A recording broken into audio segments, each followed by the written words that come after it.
Être dans la bienveillance est un exercice du quotidien à pratiquer dans le but d'élever l'âme et lui permettre d'être de plus en plus expérimenté face à chaque nouveau défi à surmonter. Défi clairement adapté à l'être qui peut y être confronté. Être dans la bienveillance nous permet d'éviter de répondre à une attaque de manière disproportionnée ou de manière inadaptée. En pratiquant journellement cette manière de se comporter, on affine le type de réaction que l'on peut avoir en réponse au type d'agression, surtout verbale ou même non verbale, auquel nous pouvons être confrontés. La bienveillance à la base entretient entre les personnes un petit cocon d'amour fraternel entre individus qui expriment cette même bonté d'âme.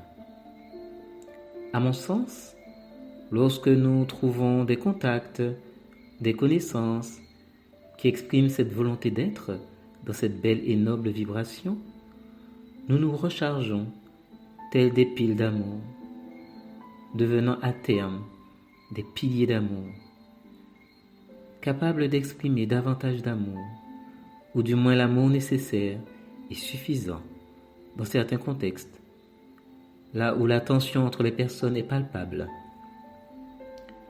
Lorsque nous sommes dans la bienveillance, nous devenons des phares pour éclairer nos frères. Nous devenons des points de repère. Nous nous améliorons continuellement dans le déroulement de l'expérience humaine. Être dans la bienveillance nous conduit à trouver une réponse adaptée, capable de nous préserver d'un conflit majeur. C'est la réponse d'un frère qui prend davantage de recul et qui répond à son frère humain au sens large, d'une manière adaptée et donc équilibrée. Cette disposition d'esprit, je le conçois très bien, n'est pas forcément chose facile à pratiquer au quotidien. C'est l'image de l'équilibriste qui me vient systématiquement en tête. Une attitude ni trop molle, ni trop dure est attendue pour faire avancer les choses. On oscille de façon systématique entre ces deux tendances. En effet, lorsqu'un frère est dans l'erreur, il faut des mots appropriés qui puissent l'alerter sur le fait qu'il fait fausse route. On devient à force un coach de vie pour soi-même et on montre la voie à suivre à son frère qui devra lui-même apprendre à mieux agir et réfléchir sur la gravité d'un acte.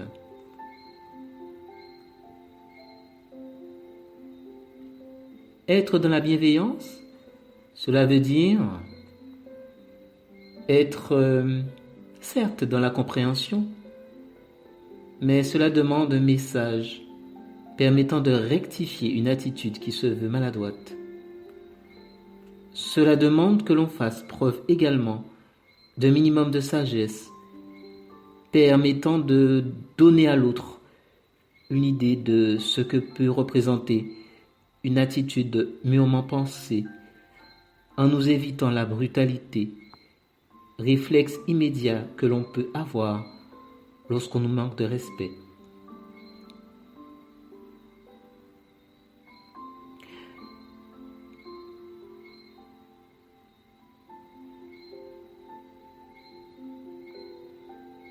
Cela ne doit pas nous empêcher d'être dans une forme de fermeté bienveillante qui permet d'être à l'initiative de conseils judicieux à donner à notre prochain qui serait dans l'erreur.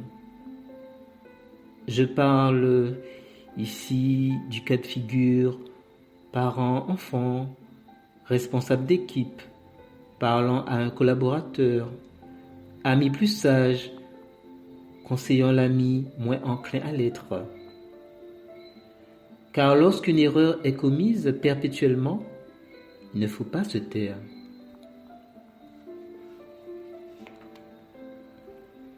En résumé, être dans la bienveillance conditionne l'état d'esprit que nous vibrerons en 5e dimension. Et cela sous-entend que cette disposition d'esprit ne nous laisse point passifs face à des faits inacceptables ou des actes irrespectueux. C'est une attitude qui se travaille chaque jour en étant constant, de la persévérance, de bien agir face à son prochain. Une forme de sagesse et un certain tact doit en découler pour montrer la voie à suivre. De plus, on doit chercher à développer des petits cocons d'amour où la bienveillance est de mise, à la fois pour se recharger et pour saupoudrer notre terre de ces petits îlots de convivialité capables de faire émerger inéluctablement le nouveau monde.